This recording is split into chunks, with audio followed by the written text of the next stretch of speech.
ମତେ ଚୁଟି ଉଠେଇଲେ ମୁଁ ଏମିତି ହେଇଗଲି ଯେ ସେ ଆଉ ଗୋଟେ ଚୁଟା ବୋଉ କରିଦେଲା ପଳେଇଲେ। ଝିଅ କାନ୍ଦି କାନ୍ଦି କହୁଥିଲା ସେ ନୃଶଂସ ବାପାର କଥା। ଆଉ ପୁଅ ରାଗରେ ବଖାଣି ଚାଲିଥିଲା ସେଇ ହୃଦୟହୀନ ବାପାର କାହାଣୀ।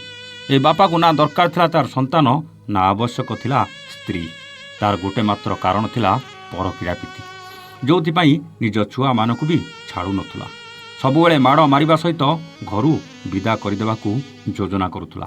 ଦର୍ଶକ ବନ୍ଧୁ, କଥାରେ ଅଛି ଯିଏ ବିନା ଚିତ୍କାର ଆଉ ବିନା ଲୁହରେ କାନ୍ଦେ ସେ କେବଳ ବାପା ହେଇପାରେ। ମା ସିନା 9 ମାସ 9 ଦିନ ପେଟରେ ରଖି ବାହାରକୁ ଆଣେ, ହେଲେ ସେ ପିଲାର ମସ୍ତିଷ୍କ ଭିତରେ କେବଳ ବାପା ହିଁ ଥାଏ। ଯିଏ ଆଖିରେ ପିଲାଙ୍କ ସ୍ୱପ୍ନ ଦେଖେ ସେ ବାପା ହିଁ ହେଇଥାଏ।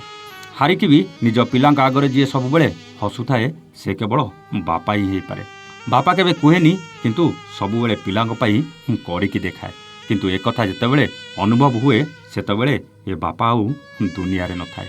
ଏକଥା ଆମେ କାହିଁକି କହୁଛୁ ଆପଣ ଏ କାହାଣୀ ଦେଖିଲା ପରେ ଜାଣିପାରିବେ ଆଜ୍ଞା। ଏ କଥା ସିନା ଗୋଟେ ବାପାର ହୃଦୟର କଥା ତା ପିଲାମାନଙ୍କ ପାଇଁ, କିନ୍ତୁ ଆଜି ଯେଉଁ କାହାଣୀ ଆପଣଙ୍କୁ ଶୁଣେଇବୁ ଆପଣ ଶୁଣିଲେ କହିବେ ସତରେ କ'ଣ ଜଣେ ବାପା ଏତେ ନିଷ୍ଠୁର ହେଇପାରେ। ଏଇ ପୁଅକୁ ଥରେ ଦେଖି ନିଅନ୍ତୁ। ଇଏ କହୁଛି ମୋ ବାପା ମୋତେ କେବେ ଭଲ ପାଉନଥିଲେ, ମୋତେ ପାଖରେ ରଖିବାକୁ ଚାହୁଁନଥିଲେ। ଆଉ ଏ ଝିଅ ବି ସମାନ ଅଭିଯୋଗ ଆଣିଥିଲା।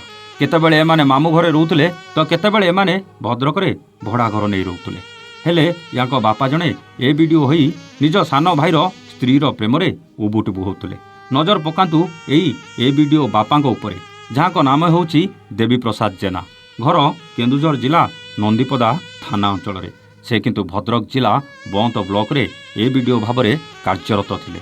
କିନ୍ତୁ ଦେବୀ ପ୍ରସାଦଙ୍କ ନିଜ ପୁଅ କହିବା ମୁତାବକ ବାପା କୁଆଡ଼େ ତା ସାନ ମା ସହିତ ପ୍ରେମ ସମ୍ପର୍କରେ ଥିଲା, ଯେଉଁଥିପାଇଁ ତା ମା ଭଉଣୀ ଆଉ ତାକୁ ସବୁବେଳେ ଅବହେଳା କରି ଆସୁଥିଲା, ଆଉ ସବୁବେଳେ ମାରଧର ବି କରୁଥିଲା। ଦେବୀ ପ୍ରସାଦଙ୍କ ସ୍ତ୍ରୀ ସୁଦସ୍ୟା ଅନେକ କଷ୍ଟ ଯନ୍ତ୍ରଣା ସହି ନିଜ ପୁଅ ଆଉ ଝିଅଙ୍କୁ ପାଠ ପଢ଼େଇ ଏତେ ବାଟ ଆଣିଥିଲା। ହେଲେ ଗତକାଲି ଏହି ଝିଅ ସାମ୍ନାରେ ନିଜ ମାଆକୁ କଟୁରୀରେ ହାଣି ଜୀବନ ନେଇଯାଇଥିଲା ଏହି ନୃଶଂସ ବାପା। ସାମାନ୍ୟ ଗୋଟେ ମାଛ ଧରା ଜାଲକୁ ନେଇ ସ୍ତ୍ରୀକୁ ହାଣି ଦେଇଥିଲା ଏ ଭିଡ଼ିଓ ଦେବୀ ପ୍ରସାଦ।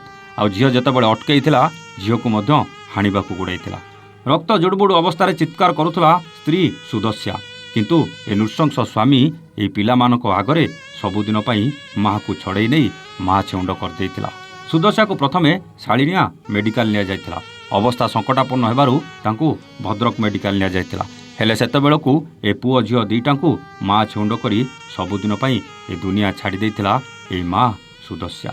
କିନ୍ତୁ ଜଣେ ବାପା ହେଇ ସେ ପୁଣି ଓଡ଼ିଶା ସରକାରରେ ଜଣେ ଉଚ୍ଚପଦସ୍ଥ ଅଧିକାରୀ ହେଇ ପରକୀୟା ପ୍ରୀତିରେ ଲିପ୍ତ ରହିବା ଆଉ ନିଜ ପିଲାମାନଙ୍କୁ ଏମିତି ମାରପିଟ କରିବା ପରେ ସାମାନ୍ୟ କଥାକୁ ନେଇ ସ୍ତ୍ରୀର ଜୀବନ ନେବା କେତେ ଦୂର ଠିକ୍ ଥିଲା। ଏମିତି ନୃଶଂସ କାମ କରିଥିବା ଏ ଭିଡ଼ିଓ ବାପା ଦେବୀ ପ୍ରସାଦକୁ କେମିତି ଦଣ୍ଡ ମିଳିବା ଦରକାର କମେଣ୍ଟ କରି ନିଶ୍ଚିତ ଜଣାଇବେ। ରହୁଛୁ, ନମସ୍ତେ, ଜୟ ଜଗନ୍ନାଥ।